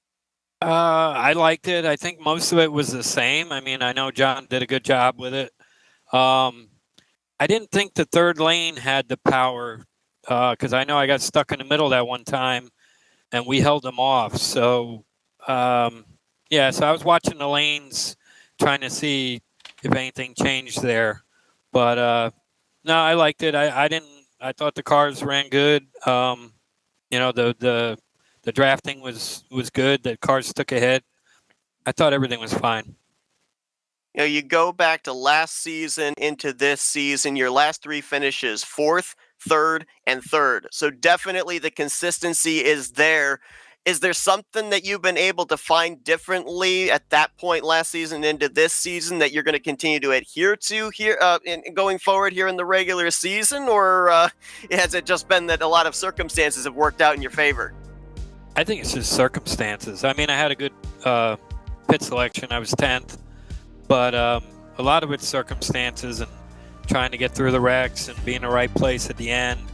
I thought for sure I was going to get wrecked there and end up 35th. But, you know, it worked out. Yeah, I think that's all it is. I'm racing the same way. You know, it's just tough out there. These guys are tough. Well, Bob, a great start to the season for you. Third place here tonight in the opener at Talladega. Still a long road to go before we get to that postseason, but hey, a great first step towards trying to clinch yourself a spot in this season's playoffs. Before we let you go, we're going to turn it over to you, give you the opportunity for some thank you sponsors and shout-outs. Yeah, thank you, Seth. Again, my condolences to David's family and all the friends. I didn't thank Sean Prime for all he's done. I forgot to do that. He's working tirelessly trying to fill the void, and along with Jeremy and Rodney and Tim and Ron Haglin, everybody that's chipping in, and it's just amazing. FRN and Tarnation TV and all the guys that donate and help out here. Rodney and his paints, and of course Mobs Motors, Florida Boys, Shadows on Fire, FTMF, and we'll come back again next week. That's Bob Seminara. He brings it home third place here tonight at Talladega. A great start to season 66 for driver of the 712. Congratulations on the great run tonight. Hopefully see this consistency continue on into next week. All right. Thank you. I hope so. See you. Thanks, Bob. Let's see if we can now get the driver that brought it home second place here tonight. Let's get a hold of Greg Lovell. Hey, Greg, it's the guys up here in the broadcast booth. You got a copy? Yeah. Hey, I'll tell you what, a lot of drivers had some adventurous nights this evening, and not all of them came out with a good finish. You had quite an adventurous night, and you bring it home in second place. We ended up having a driver lose a gear in front of you on a restart. We ended up having a driver check up in front of you off of turn 4. You ended up getting run over on pit road, and you bring it home on the podium position. A lot of dogfight here in this 880, it seemed like here tonight. Well, he didn't lose a gear. He never switched out of first gear. Is what happened. Oh. Yeah, he never switched to second gear. He just kept winding the first out. And I thought he lost a gear, but I'm actually looking at it right now. He never shifts out of first gear.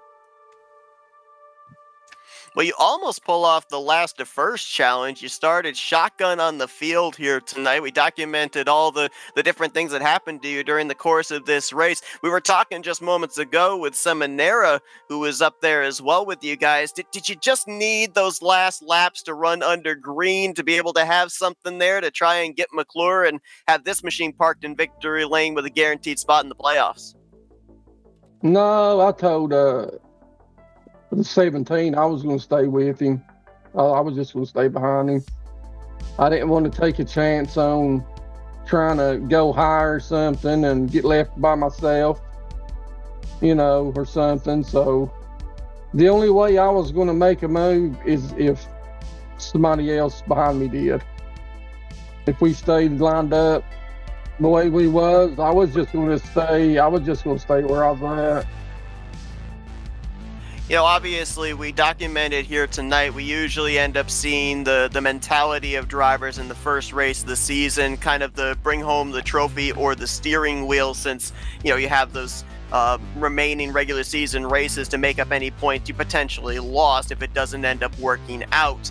We saw you run a part-time schedule last season. Not sure if you're going to run full-time this season or not, but obviously, despite coming up short of the victory, how important is it to set the tone with a good finish like this here tonight for the remainder of the regular season in the attempt to fight for a spot in the playoffs?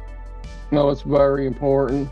There so many times last season, I'd be running in the top 7 or top 5, and just something unfortunate would happen. And I'd end up finishing in the 20s or something, But that's racing. That's part of it. It happens. Super speedway racing is unpredictable. You just never know what's going to happen from lap to lap, because people check, you got to check up because these cars suck up so fast. And you just got to pay attention to every second, man. I mean, it's really, really important to get a good finish in the first race. Well, you're able to do so here tonight. Solid run. Definitely get the Hard Charger Award, that's for sure. You bring it home solidly here in the season opener in the second position. Congratulations on getting this season started off on a high note, and hopefully we can see you continue to ride this momentum the remainder of the regular season. Maybe even get that one position better and park this machine in victory lane before we end up getting to the playoffs. Greg, we'll give you now the opportunity for some thank you sponsors and shout outs. Yeah, I was going to say, I got lucky because when I went in the pits, a caution came out. When I got hit by Ken, a caution came out, and when I came out, everybody had the pit. So I was that let me restart up in the top two or three. That was just luck. But I'd like to give a shout out to all the admins here at RTG. I'm not sure who runs the Thursday series. I think it's Rodney, maybe Rodney and Josh or Jeremy or somebody. But anyway, give a shout out to all the RTG guys and Sean Prime and all of them, and give a shout out to PRL and just all the leagues, man. You know, all the leagues that are, you know, still out there, still, you know, keeping the game alive. That's important to me. It is anyway. I've been doing this since, God, man, 99 or something like that. So, you know, all these leagues that can keep their doors open, keeps the game alive. And I'd like to give a shout out to you, Seth, and you, Blaine, and Michael. Is that Michael up there? Michael Norman? Yes, it is. Yes, it is. Yeah, just give a shout out to all you guys, and I'm gonna go back and watch the race, and like I always do, and watch how many wrecks I dodged tonight. Well, it was quite a few for sure. Congratulations on a great run here tonight, setting a good tone for the continuation here of season 66. Greg, hopefully we get to talk to you again here very soon. Maybe get that one position better and see in victory lane before this regular season comes to a close. Congratulations on the great run tonight. I hope so. And good win, Chuck. Greg Lovell, second place here tonight at Talladega, as we're going to now venture our way down to victory lane and dial up the driver that brings it home with the first checkered flag of season 66. Let's get a hold of Chuck McClure. Hey, Chuck, it's the guys up here in the broadcast booth. You got a copy? How's it going, guys? I'm feeling a sense of deja vu here, my friend. One season ago, we interviewed you in victory lane in the season opener. You had the weight off your shoulders, locked into the playoffs then. Same deal here in season 66. How good does it feel to have that pressure off once again here? And how in the world were you able to end up pulling that off? Because I look back at last season, you started the race in fourth, so you had good starting track position. Not the case here tonight. You started mid-pack and had to charge your way up there to the front. Well, first off, I need to thank Brian Schilling, and I think the 29 was back there, and Rodney for shoving me. I was going backwards after that restart, and I was pretty sure that was it. And here they come, and Rodney gave me a big shot, and I got the lead, and really never lost it after that. But that was really, really cool of them to do that. Obviously, with the pressure off here, knowing that you're locked in, you just got to be in the top 20 in points. We ended up seeing last year, you made a run for the championship. You made your way into that final five. Here this season, anything similar or different that you do in terms of strategy here, the remainder of this regular season, as opposed to one season ago? No, just maybe not speed on pit road as much, and maybe try to stay out of a little bit more trouble than I was in last year. Just try to stay consistent and work with my teammates. You know, obviously we talked about a lot of different things here this season, obviously a different racetrack, some different parameters with pit road and everything, but it did look like a couple of things from last season rolled over to this season, one of those being the dreaded bumper grab. We've seen that quite a bit back in season 65, saw quite a bit of incidents of that here tonight.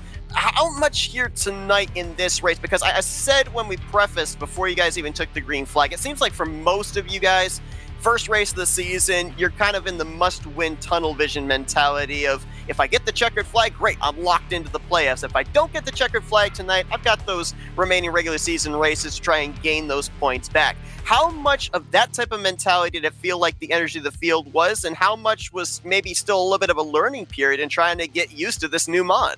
I feel like some guys are still learning. I learn every race, but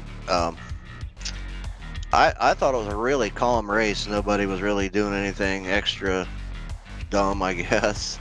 But yeah, I thought it was really, really calm. And that pit road, John Godfrey made that track. That's probably made all the difference in a lot of people being more calm.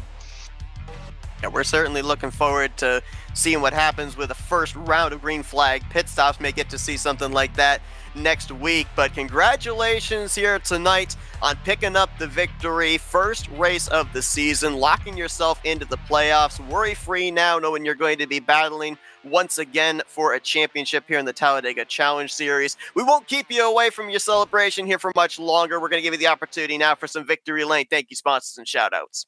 Yeah, first off, I need to thank Rodney. First off, the guys that donated to keep this televised. I believe he was a big part of that, and for the shove, and for the awesome car that he painted me. I told him it was fast and it was going to win races. John Gaudry again for making the track extra wide pit road, kept a lot of people out of trouble. My teammates Tim, Brian, and Mark, they always support me. We support each other, and we have each other's backs anytime we get a chance. The admins here, they are outstanding. Anybody that runs this series and any other series, honestly, that we run. And lastly, but not least, we're really missing Bones around here. He was the part. He was RTG, and he's irreplaceable. But I really appreciate the guys trying to step up and at least try to fill some of what he did. Absolutely. Well, Chuck, congratulations on your victory here tonight, locking yourself up in the playoffs. Looking forward to seeing what you do here for the remainder of the regular season. Best of luck going forward as you make some early preparations for the postseason. Appreciate it. Thanks to everybody from Marshall County Schools as well. Chuck McClure with the victory here tonight. Back-to-back seasons that he wins the season opener, and that's got to be such a good feeling, guys, right? You know, we talk about the unpredictability of super speedway racing. When you can go out there, take the first checkered flag of the season, and basically you just have to worry about staying in the top 20 in points, and you know you're battling for a championship. That has got to be such a weight off your shoulders, and maybe makes you a little bit more threatening in the following weeks, because now you can go outside the box in terms of strategy. You can be a little bit more aggressive in these races to try and get another victory or two before the postseason comes up. Crazy too, because all the stuff that happened in this race, and you look at McClure qualifying 23rd and Greg qualifying 42nd. You know, Bob qualified 10th and he ended up in 3rd, but those, like, that's crazy that Greg comes all the way from the back, Chuck mid-pack, able to dance through all that stuff, and then just be in the right place at the right time at the end of it all, man. And then, like you said, lock it up right now. Now maybe he can help out some of his buddies get those wins or get those points, you know. It'll be fun to watch. How many different lead changes did we have too? Because that was horrible for Grant, actually, because he got caught having to serve that penalty. 15 lead changes involving 12 drivers. Grant leading 29 of those laps, the most laps led tonight, but ended up in 34th because he had to serve that penalty. Something else I found that was kind of interesting and made me kind of chuckle was, you know, obviously when the drivers get behind the wheels of these race cars, they're in their office. They're in their comfort zone.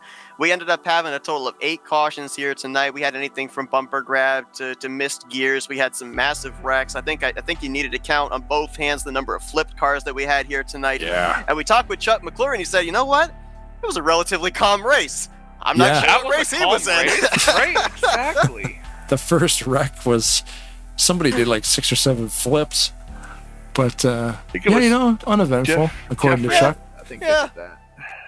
Hey, as soon as he got up there to the front, probably put some classical music on and was just logging laps there. He's just sipping the tea. He's like, just going for a drive.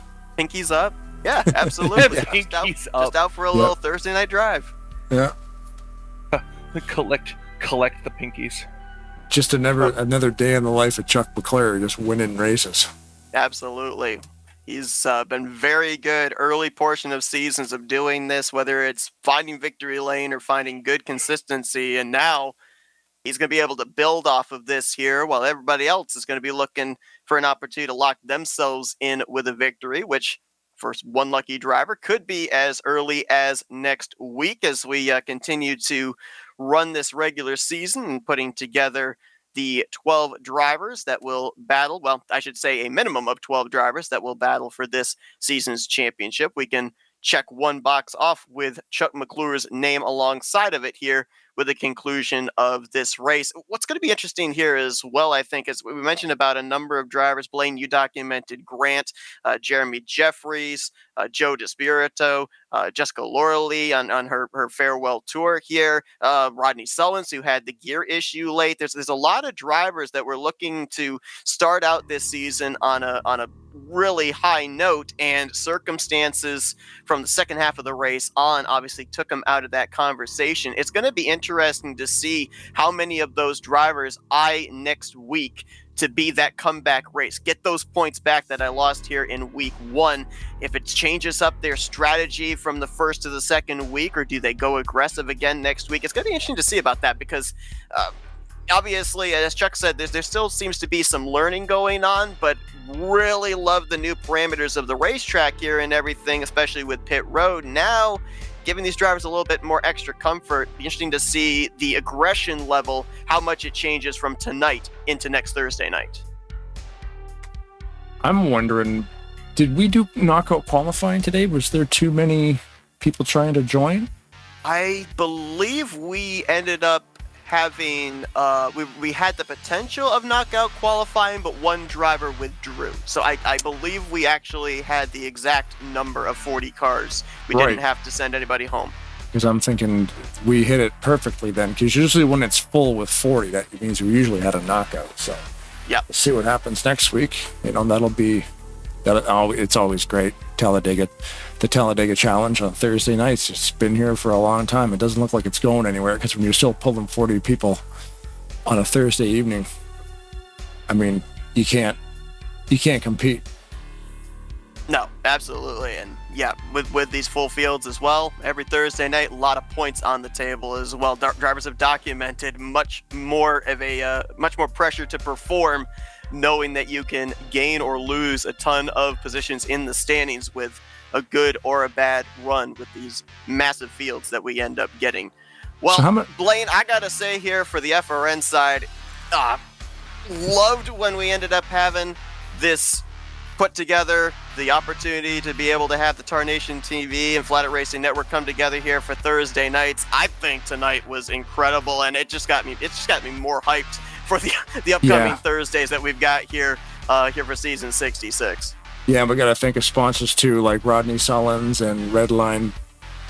What was it again? How come I can't read that? It's right there on my notepad, and I'm gonna miss it. I'm sorry, Rodney. I keep. Where did I put it?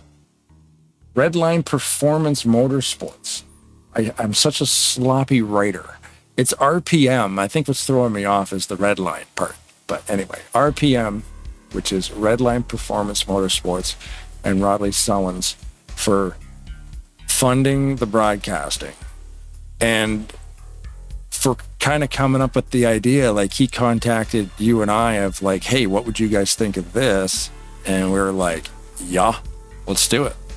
So yeah, man, from my side too, being able to pretty much kind of like produce it. I don't need to talk as much, and I can concentrate more on what you guys are talking about and be able to show it in a different way sometimes. And it's got like I said before, it instantly got the gears turning in my head of what can I do now that I can just listen to the race, watch the race, and maybe add some different stuff to it. So got a couple fresh plugins for OBS to get some neat little zooms going, and and then after doing it tonight, you think you thought of everything. I've written some more stuff down that I might want to try next week. I didn't want to put it all on the table tonight, just in case we had massive system failure. I wouldn't have to kind of go through 100 different layers of stuff. But hopefully as the weeks go on, people keep tuning in, and I can keep changing it up a bit until I get it where I like it and work out all the bugs. But yeah, man, thank you, Michael and Seth, for coming in and doing this tonight. It was fantastic. It was definitely fun. Absolutely. And thank you to everybody that tuned into our coverage here tonight, whether you watch this over in Tarnation TV or on Flatout Racing Network. We're going to be back here with you guys next Thursday night, 9 I p.m. won't be. Eastern Standard Time. That's true. Michael's going to be swapping out. We're going to have Kyle joining us in the booth next Thursday night as we continue on season 66 of the Run Thunder Gaming Talladega Challenge Series. Chuck McClure is your winner here tonight.